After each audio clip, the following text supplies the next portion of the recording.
Hello, and welcome to this session of Scrum Master Certification course.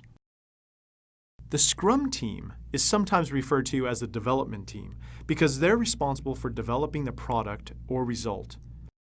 It consists of a group of individuals who work on the user stories in the sprint backlog to create the deliverables for the project.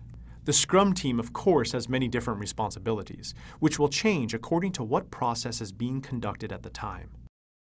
For instance, during the Create Deliverables process, the Scrum team creates deliverables, identifies risks, and implements risk mitigation actions, if any, and updates impediment log and dependencies.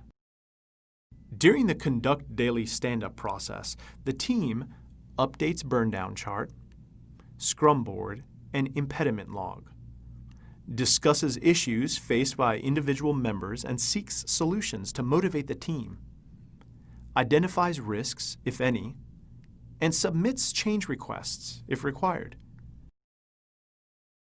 Like the product owner and the Scrum Master, the Scrum team also participates in the retrospect project meeting during the retrospect project process. It's important for the Scrum team to possess all the essential skills required to carry out the work of the project.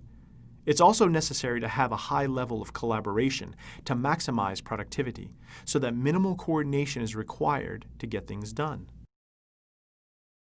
The optimum size for a Scrum team is 6 to 10 members, large enough to ensure adequate skill sets, but small enough to collaborate easily. A key benefit of a 6 to 10 member team is that communication and management are typically simple and require minimal effort. However, there may also be drawbacks. One major drawback is that smaller teams are more significantly impacted by the loss of a team member than larger teams, even for a short period of time.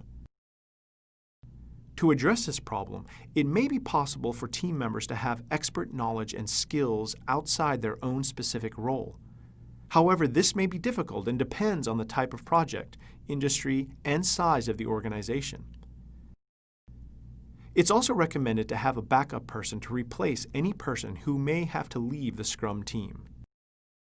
We've just finished going over the core Scrum roles in detail.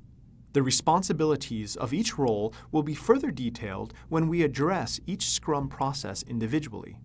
Until then, you can keep in mind the following desirable traits for the core Scrum roles.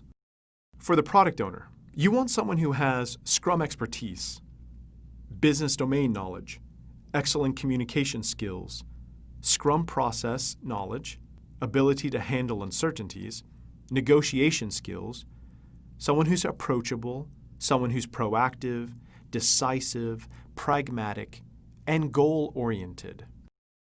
For the Scrum Master, you want someone who can be a Scrum expert, a servant leader, a moderator, and a problem solver, someone who's approachable, a motivator, someone who's perceptive, someone who can act as a mentor, someone with great coordination skills, and someone who's introspective.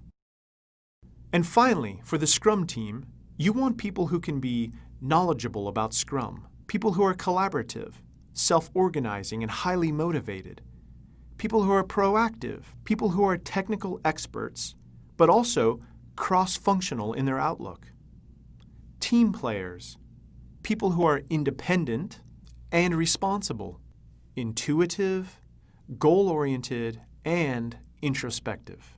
Thank you for watching this video of Scrum Master Certification course.